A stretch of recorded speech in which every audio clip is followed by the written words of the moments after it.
Nii, katsed tehtud. Sai tehtud 20 katset ja mida veel?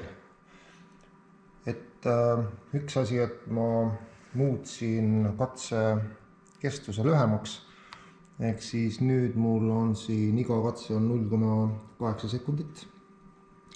Kuna see kuul jõuab selle ajaga alati maha ära kukkuda, siis on piisav aeg ja on vähem andmeid. Nüüd teine asi, mis ma tegin, on ma puistasin kukkumise koha peale liiva. Ja see, mis te näete, on siis palli kukkumise jäljed selle liiva sees.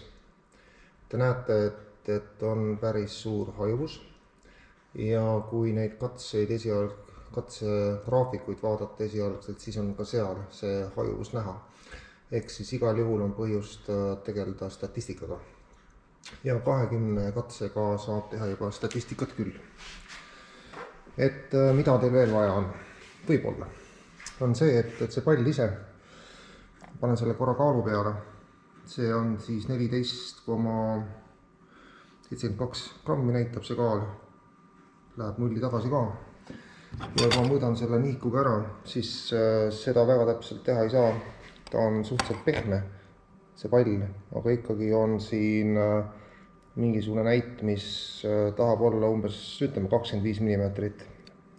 Ja see on siis umbes 0,5 millimeetrist täpsusega. Nüüd veel mida, et kui te hakkate tegelema energia jäävuse seadusega, siis teil arvatavasti on puudu üks mõõde. Ja kui te vaatate seda relsi eestpoolt, siis ta näeb välja selline. Ja siis arvatavasti on oluline teada, kui kõrge ta on. Kui ma nüüd üritan selle mitte väga täpse olla seda hinnata, siis vist peaks otsima täpsema. Kust ma küll leian täpsema.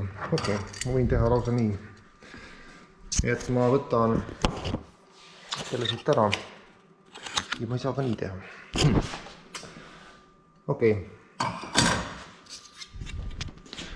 Võtame siis nii. Et ma panen selle siia astu. Nendin, et see näitab seal, volumine serv näitab meil siis selle joonlaugu 6 mm peal.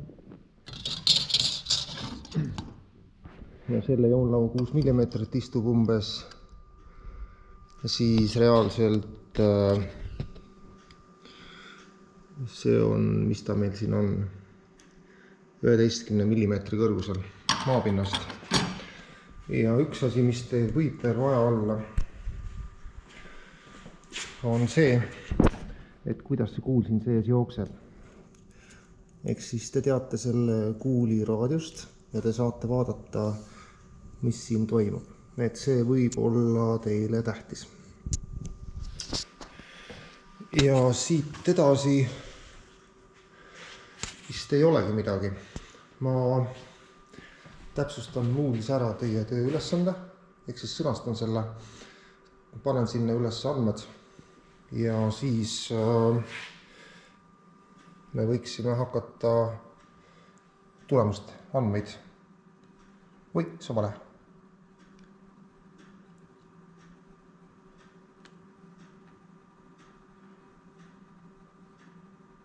Noh, tuleb lahti.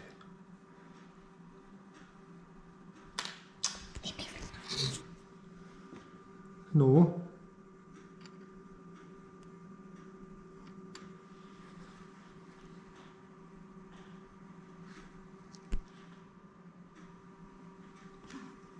Te näete, et neid andmeid on päris palju. Ja siis, kui meil tekivad probleemid mingisuguste failiformaatiga, et kui see tekstifail on näiteks liiga suur, siis me tegeleme sellega eraldi, need andmed peaksid just praegu olemas olema. Ehk siis praegu kõik.